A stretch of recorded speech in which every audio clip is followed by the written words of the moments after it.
ரொம்ப நாள் கழிச்சு ஒரு மினி விலாக் பார்க்கலாமா. சண்டே அன்னைக்கு வந்து ஹஸ்பண்ட்க்கு வந்து ஒர்க்கு வந்தனால நாங்கள் வந்து சீக்கிரமாக கிளம்பி வீட்டில் விட்டுட்டு போகிறேன்.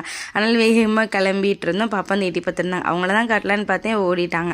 அவங்களுக்கு இப்போ என்னென்னு தெரில, அந்த ஆடு மாடு அது மாதிரிலாம் பார்த்தா ரொம்ப பிடிக்குது. பார்த்தாலே அப்படியே அப்படி கூப்பிட்றாங்க, அதை அப்படி கற்று கற்று என்ஜாய் பண்ணிகிட்டு இருக்காங்க. சீக்கிரமாக போனனால அப்படியே சாப்பிடாம போயிட்டோம்.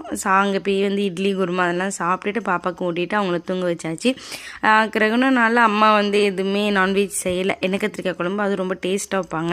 இந்த வெங்காயம் தக்காளி அந்த தேங்காய் வதக்குற வாசமே அவ்வளோ சூப்பராக இருக்கும். அதில் பண்ணாங்க. அந்த வடை சட்டியில் எங்கள் வீட்டில் பழங்காலத்து இது கை போனாலும் காது போனாலும் அம்மா மாற்றவே இல்லாது, அது ரொம்ப நல்லா வரும்னு சொல்லிட்டு அதே வச்சுருக்காங்க. பாப்பாவுக்கு வந்து லஞ்சுக்கு எக் ரைஸ் தான் பண்ணியிருந்தேன். இதோட ரெசிபி வந்து உங்களுக்கு நான் வந்து கொடுக்குறேன். ரொம்ப டேஸ்ட்டாக இருக்கும். அவளோட ஃபேவரட் கூட. அங்கே வந்து ஆடு வந்து குட்டி போட்டு இருந்துச்சுன்னு சொல்லிட்டு அங்கே போய் ஈவினிங் பார்த்துட்டு ஈவினிங் போல் அப்படியே கிளம்பி பார்க்கலாம் போயிட்டோம். பார்க் போயிட்டு ஊஞ்சல்னால் பாப்பாவுக்கு ரொம்ப பிடிக்கும். இறங்கவே இல்லை, அப்படியே விளாண்டுட்டு வீட்டுக்கு